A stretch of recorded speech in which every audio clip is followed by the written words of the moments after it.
You're on. We're group 3, presenting we're group D, presenting chapter 3 of A Whole New Mind. My name is Samir. My name is Chris. I'm Matthew. I'm Garrett. I'm Isabel. And our chapter is called High Concept and High Touch. But first, I'm going to talk to you a little bit about the way that our societies have been changing and the ways that they have changed in the past. So first, try and think of the last 150 years as a 3-part drama. And the first act is the industrialization age. And this was supported and backed by mass production workers in factories, and art-directed thinking was nearly irrelevant completely because everybody just needed the function of the product. Then we started getting into the information age when we developed computers and we got better medical services. So L-directed thinkers were needed to program these new computers and doctors to help support these new medical services. And at this time, people also started to use art-directed thinking more, but it wasn't nearly enough. It wasn't practical enough to take over. But now we're entering the conceptual age, and creators are leading it. As the last group talked about the designer trash cans, we want something that's more aesthetically appealing than just a bland old trash can. So what helps change the new eras is a combination of affluence, technology, and globalization. And these three things, they build up enough momentum and jump us into a whole new era. In this new conceptual age, high concept and high touch are becoming very important. And high touch is stretching beyond the surface with purpose and meaning. And schools and businesses are starting to adjust to this new right-brain thinking, where even a medical school in UCLA makes their students sleep overnight in the hospital and basically pretend like they have an illness to put themselves inside the patient's shoe so they feel more empathy towards the patient when they're actually dealing with one. And Yale Medical School actually goes as far as to make their students go to art museums and study art to help them pick up on small details, so when they're diagnosing a patient, they can pick up on things that may not have before.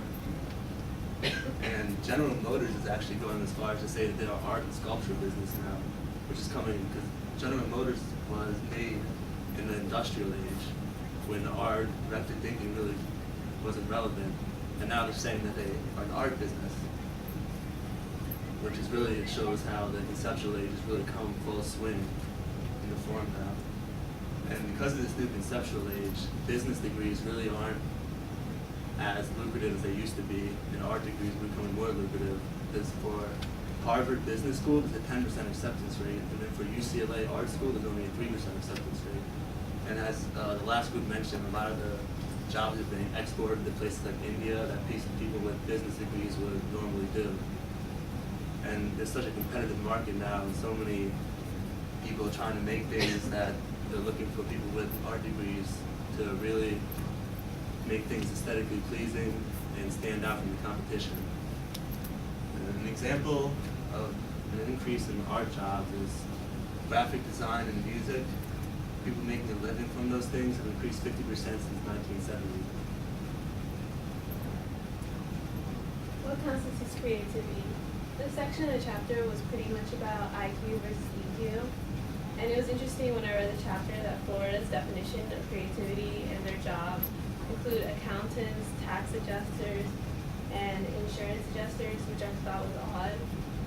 Creativity is now very valuable because obviously it's increasing in their scope. Like they're finding out, like in these like right brain jobs are actually like these left brain jobs are you need more of your right brain. Like with an accountant, you think that it's all numbers, but you do need a level of creativity with it.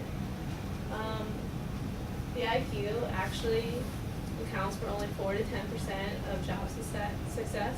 So the SATs and the standardized tests that you take really don't demonstrate how smart you are. That's why like Bill Gates, who actually dropped out of college, is like billionaire. And like what's more important, like instead of like book smart, it's like if you have like social dimensions to you, like if you're able to talk in a room, if you're funny, if you're charismatic. These are important qualities that you'll find in a lot of CEOs, and their grades aren't really relevant to it. Well, now, being creative is always great, and being unique, but you have to make money. No one wants to be the starving artist. So in order to avoid that, you have to find a balance between being wealthy, being financially successful, and be able to actually give a deeper meaning to your life and pursue something you enjoy. In this chapter, Pink discusses the relationship between money and doing something you enjoy, and how it relates to left brain thinking and right brain thinking. Today in the United States, over 10 million people meditate or yoga. Does anybody here do that? Meditation or anything? Well, now you're way more towards your right brain when you meditate. It's way more thinking. It's more of a aesthetic thing. And as we get older, we mature, and our cognitive process becomes way less abstract and way more concrete, shifting from left brain thinking to right brain. This change is a more conceptual age, has a large impact on today's way of learning. And you can see that as we move forward from the shift from more focused on left brain to a lot more focused on the right brain.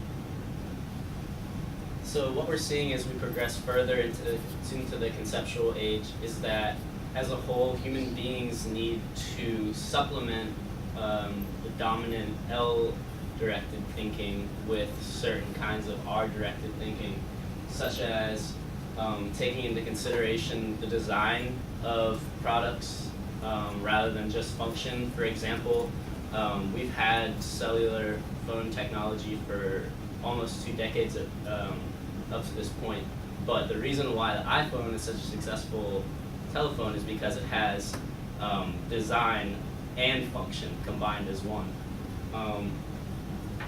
Rather than just having an argument to convey certain ideas, we need to be more story and oriented and have like a narrative so that the argument can be embedded more fluidly in kind of like a narrative structure rather than just forcing facts down in front of people and having them, take it that way. Story is like more helpful in having people actually like embed the purpose of, information. And more so, rather than seeing different groups as being autonomous, we need to have some kind of synthesis or like symphony, seeing them all combined as being different functioning parts of one big organism.